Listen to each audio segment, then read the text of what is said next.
The fourth principle, the fourth aspect of it, brothers, when you consider what I've said up until now, you realize what? You realize it's when you have no other choice. So, the man in the middle of the countryside, if he has some pounds in his pocket and there's a shop which he can go and buy some halal food from, he doesn't have the option to say, I'm about to starve, I can,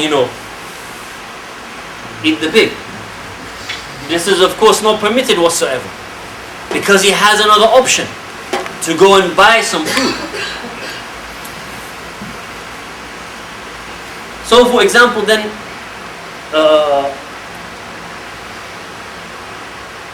the same thing again with the alcohol.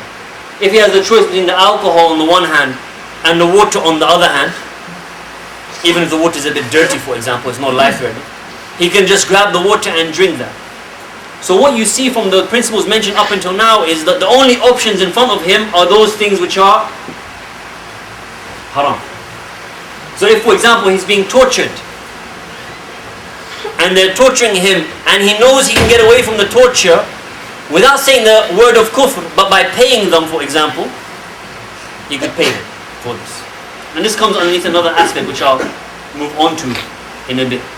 But a branch of this particular rule as well is that the darar la yuzal bi dararin akhar. Yani the darar is not removed by another darar in origin if there's another opportunity. So you see this is linked to this particular point. So for example, let's put that into context. You cannot remove a darar with another darar which is equal or which is worse. So if they say to you, I'm going to torture you unless you kill this man, it's not permitted for you to kill that man. You have to take the torture. If they say to you, we're going to kill you unless you kill that man, again it's not permitted for you to go and kill the other man. You rather have to be patient upon your own death, because the darar is not removed by another darar. This is like it's a branch of this particular issue. And actually that's where the akhaf al-dararain comes in and ahwan al-sharrain comes in, because it's all about weighing up those particular situations. So when we see the ulama, how they discuss this, how do the ulama talk about it? This is the examples of Izzuddin Abdus Salam. He talked about this specific example. If a man is threatened to be killed, unless he kills another man, he has to be patient upon his own death. Because patience upon his own death is less evil than him to go and kill another man. If someone is going to die and there's the food of another person, it's not his food, there's the food of another person that he can eat, i.e. he's taking the food of someone else, he's stealing the food of someone else, it's allowed for him to do that. It's allowed for him to steal from someone else. Why? Because his destruction is a greater evil than him stealing from someone else. So the stealing from someone else is a lesser evil. So that's how the principle is outweighed. If on the other hand he can steal from someone else, but if he steals from the other person is going to die from starvation, then it becomes haram for him to steal from the other person. Izzuddin Abdus Salam even give the example, if you have a group of people on a ship and the ship could only be saved if you throw half of the people off. Half of you have to be thrown off. He says it's haram. You can't throw anyone off. Neither by drawing lots, yani drawing straws, or without drawing straws. You can't. Because how are you going to judge which of the nufus, which of them is better and which of them is which of them is the akhaf and which of them is the heavier? No.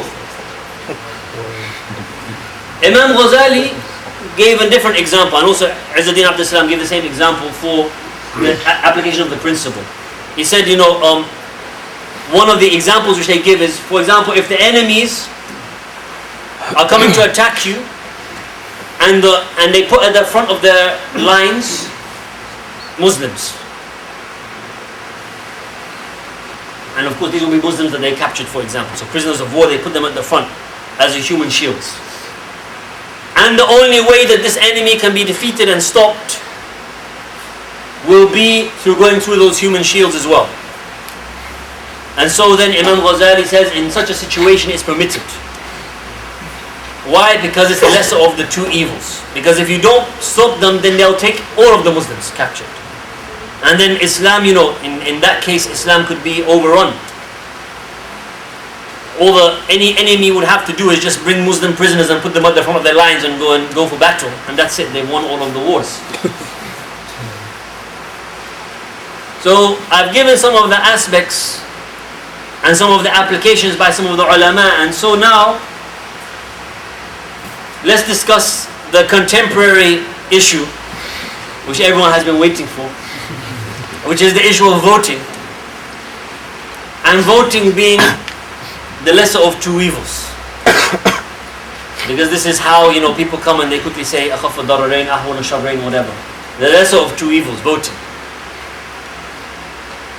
Let's look at the principles that I mentioned. The first one, it says there has to be, the origin, the action is haram. So this is a good one actually. Because if you look at it, it means whoever says that voting is the lesser of two evils, voting for, not voting in itself, but voting for one particular party is the lesser of two evils from voting for another party. Yeah. So to vote in the Labour would be the lesser of two evils if you compare them to the BNP, as an example. He is admitting from the very beginning that voting is haram. The political participation is haram.